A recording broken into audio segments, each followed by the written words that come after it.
because these platforms are, in fact, weapons that the elite will use to further their endeavors. We need regulations on said apps because said apps are out of control. But the way to What's good? It's your boy, the Black Anglo-Saxon, and today I'm back again with another video. We're here to talk about the repeal of Section 230, what it is, how it's going to affect our social media platforms that we love so dearly, and also how it's going to torpedo free speech moving forward if we don't get ahead of it right now and find ways to work around what is being proposed. So I'm going to start first things first. For those who may not know, Section 230 refers to a provision of U.S. law originally enacted as part of the Communications Decency Act of 1966. It consists primarily of two clauses, and this is the main portions that people have been going back and forth and battling over the last couple of years when it comes to who is liable, who is responsible for moderating these platforms, who's responsible for moderating quote unquote hate speech, and how we define hate speech, and basically just the standards around who is responsible and how these things are going to be handled and addressed.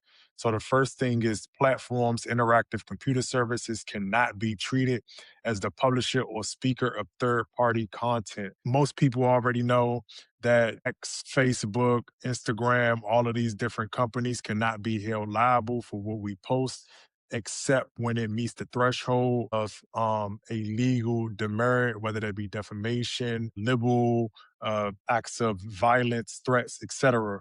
Right? But outside of that, these companies are not held liable for anything, and it's presented over the course of the last decade or so, a lot of different issues due to the lack of being able to moderate and the lack of being able to be held accountable as a large, huge entity that has a lot of influence over a lot of different industries. And so the second clause is going to be the platforms receive a quote unquote good Samaritan safe harbor for voluntary good faith content moderation of objectionable material without becoming liable or doing so. So basically what that means is that all they have to do at this point is say that, yes, we remove said content, whether it be something that deals with racism, ableism, all of the different isms you want to throw in there.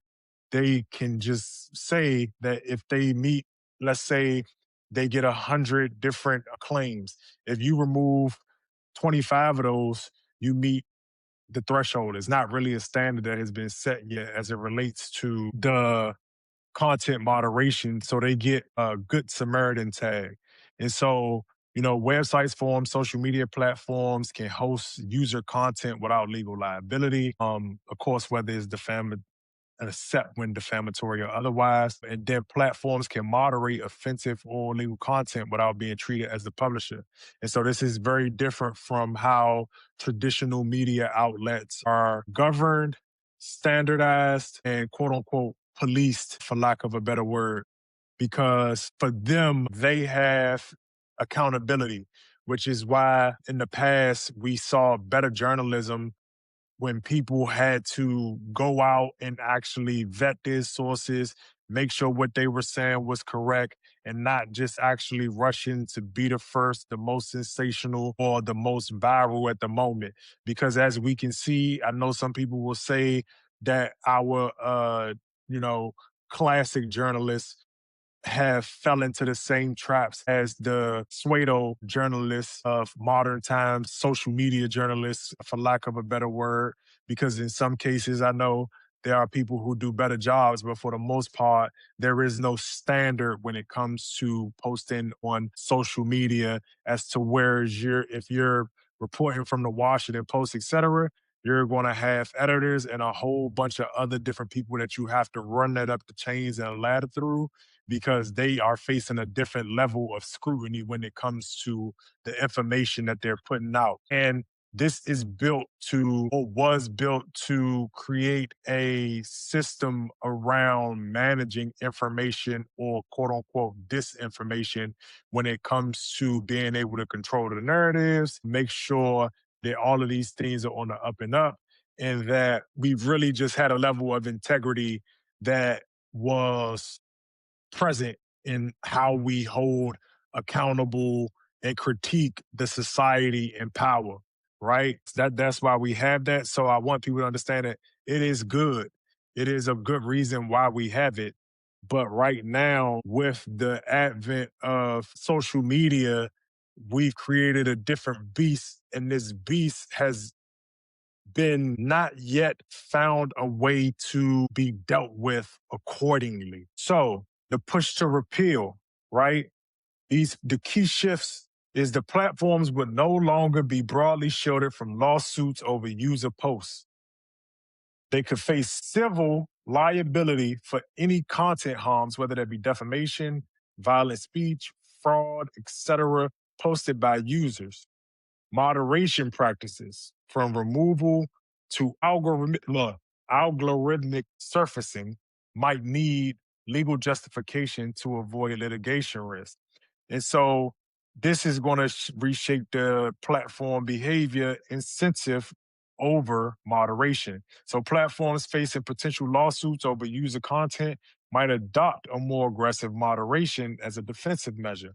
And the problem with that is that we will likely see, if this is pushed through, companies being able to pick and choose arbitrarily what it is they are going to platform or not platform based on not only what is happening and what is being said to the public, but also as it relates to their own personal interests and business relationships, right? So this includes political speech, creative expression, or user criticism that a private party could potentially litigate as defamatory or harmful. Companies would need large compliance teams and legal vetting before anything goes live, a de facto form of pre censorship, right? So basically, all of that meaning that we will find ourselves in a space where criticism of any kind, based on who the criticism is, based on, y'all saw what happened with Mark Zuckerberg talking about how the Biden administration came to him and pressed him out and said that they need to quote unquote moderate certain content around, which y'all know to be the panoramic that we had with all of the different variants that we had. And people were forced to be in these environments and in these quote unquote situations that were presented to us without the appropriate information being vetted from all of these different organizations that were supposedly supposed to be in good faith of the quote unquote collective, right? And so we saw that era and that moment be used in that way, and people were being deplatformed as a result of speaking said quote unquote truth or disinformation, misinformation as it relates to the narrative that was trying to be pushed at the moment. This could allow those very same things to happen based on, let's say, if you are getting money or funding from particular said political action committees for, let's say it's an individual person, because we know that a lot of these people got big bankroll now with the files that then came out recently, people getting lots and lots of access and money, right, can potentially influence a, let's say, platform to not talk about certain things or shadow ban certain conversations, thus limiting us in how we organize, how we get information out. So, who's to say that, Mr. Like, for example, Epstein himself would not be a person would be a person who has relationships with all of these different juggernauts who run these conglomerates. You come out and say something against him or present some type of information against him, and now you are taken off the platform under the guise of being a risk to the platform, right? Because they're changing what that means. It's going to be more about risk, legal risk, and legal risk is much more arbitrary because a person who poses a legal risk doesn't necessarily have to be doing anything wrong per se. But if I'm a company or I'm a person and you're speaking out against a powerful person, even understanding that they have the money and the resources and the capacity to take me to court, I might not want to do that because going to court is a costly affair. So you speak out against a certain person, you got to go. Can't do it. Can't do it. Cannot do it. And I got an article here that I want to pull up so we can kind of go over it. I did not read this article, just for FYSA, but let's get into it. So, as y'all see here, this is from Fox News. Lawmakers are renewing a push to take away the legal provision that seals social media companies from liability over content their users post on platforms, a move that could reshape how the platforms operate as they face mounting pressure to protect children online. Scrutiny of big tech platforms has been ramping up for years amid a series of explosive allegations from whistleblowers and lawsuits, along with the advancement of artificial intelligence, an industry that social media platforms have heavily invested in. The Sunset Section 230 Act was introduced in December and is sponsored by a bipartisan coalition of senators from across the ideological spectrum, showcasing how the issue of online child safety and social media reform has cut across the typical partisan lines that have divided Congress. Illinois Democratic Senator Dick Durbin, a lead sponsor of the bill, held a press conference at the Capitol on Wednesday with actor Joseph Gordon Levitt, or whatever his name is, and online safety advocates to push Congress to pass a bill that would sunset Section 230 2 years after it goes into law. 230 of the 1996 Communications Decency Act was created to protect early internet platforms from lawsuits over user generated content. Boom. To the extent this protection was never needed, its usefulness has long since passed. Sunsetting Section 230 could force big tech to the table to negotiate real reform that provides real accountability, Durbin said. The way social media works could fundamentally change if the companies forced to insulate themselves from lawsuits. Content moderation standards, another matter of intense political debate, could be drastically tightened to limit legal liabilities. Algorithms that power users' feed may also be subject to overhauls that alter the user experience, raising questions about what platforms will continue to succeed. It would affect all operations because there would be just much greater risk on every possible technical surface, said John Waby, an associate professor of media innovation of Northeastern University. Aspect of content treatment and all of the mechanisms around content would need to be adjusted for much greater legal risk. There has been bipartisan interest in repealing Section 230 for years, though the parties have different rationales for their opposition to the legal shield. Democrats' initial opposition to leaving it intact was to hold tech companies accountable over perceived failures to deal with misinformation, while Republicans said it gave social media companies too much cover for censorship views, right? Those concerns still persist among lawmakers, but attention has largely shifted to addressing the negative consequences social media has had on children, the problem that countries around the world are trying to deal with through bans for youth and other regulation. In the US, repeated vows to put guardrails in place to not resulted in new regulations, though a handful of bills regarding SA material and deep fakes have made it into law.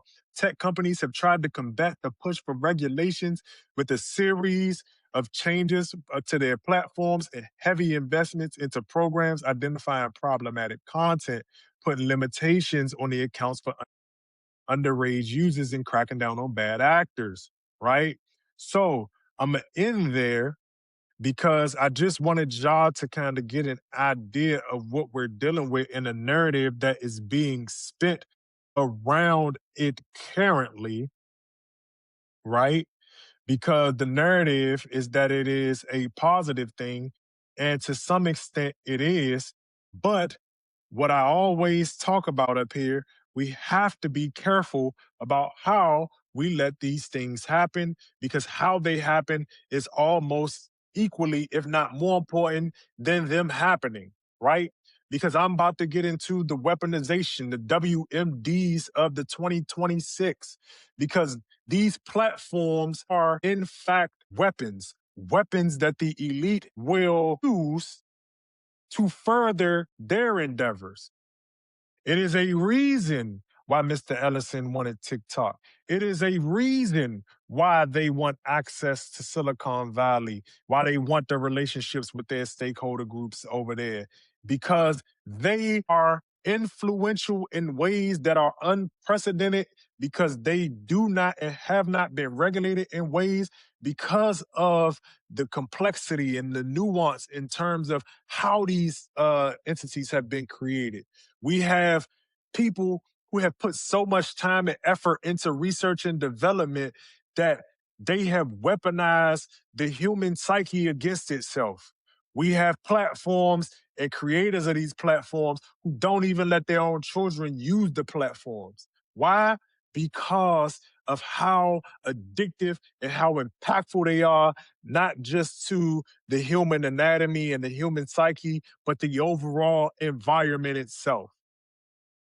Because these devices, as well as the software on them, have become attachments to ourself, right? So these are the new WMDs. Now, it is true that we need regulations on said apps, because said apps are out of control. But the way to do it and the way of getting there is not through this sunset piece, because they are going to inadvertently incentivize and undergird machines whose only driver is capital, because capital is their gods. So when you are going to be driven by money, let's go. Strategic liability claims, right? Third parties could threaten litigation, even weak claims, to pressure platforms into removing specific users or viewpoints. And I just talked about that one, right? Because again, you have to be careful of the fact of, I may be cool with somebody, you say something against that somebody, you got to get off my platform, even if there is not a legal liability really inherently there, because what you said wasn't defamatory. But you, as a regular everyday citizen, do not have the funds, capacity, or resources to go against me in a legal fight, in a legal battle. So you are bounced. You are done. You are cooked, son. And you will not fight me, because the friend that I'm protecting may also aid me and provide me additional resources to go against you and any matter or member of your crew if we have not band together. The way that we the way that we cut through this is make sure that if they implement this in the way that they are going about it right now, that we create a dulo twist for these platforms, that if they begin to practice certain behaviors in terms of deplatforming people, we have to migrate. We have to be digital nomads. There has to be some consequence. And again, this is one of the moments where I'm not saying that my way is the best because this is new to me. I haven't sat with the strategy yet. So you can leave in the comment what you think might be the best strategy against this. Because I'm going to think about it because this is what I feel like is one of the most important things right now on the docket. Because B, the business model pressure. Again, back to the money. For platforms reliant on network effects, quote unquote, engagement and ad revenue, a surge in legal risk could push them to lock down political or controversial speech to minimize legal exposure. Again, you will not be able to have the controversial takes. Y'all like to come on here and ruffle feathers. You cannot do that because now the platforms are losing ad revenue as a result of people having controversial takes. Your take may not necessarily be any more or less controversial than the actual ads being put on the platform. But you know what? You're not getting in comparison to the ad as much revenue. You're not generating as much revenue. So now it becomes a competition of who can pay to play more. And we don't have the resources as a whole because you got to put this, and y'all hear me all the time talk about it. You have to layer this around the whole ecosystem because we're also dealing with a collapsing economy, an economy in turmoil. Let me not say collapsing because I know a lot of y'all people don't believe that it's in collapse right now, but it is in turmoil, it is in upheaval. And right now, there's a lot of geopolitical movement that is happening that, again, we don't even know who our allies are going to be coming out of this in terms of how we're structured, right?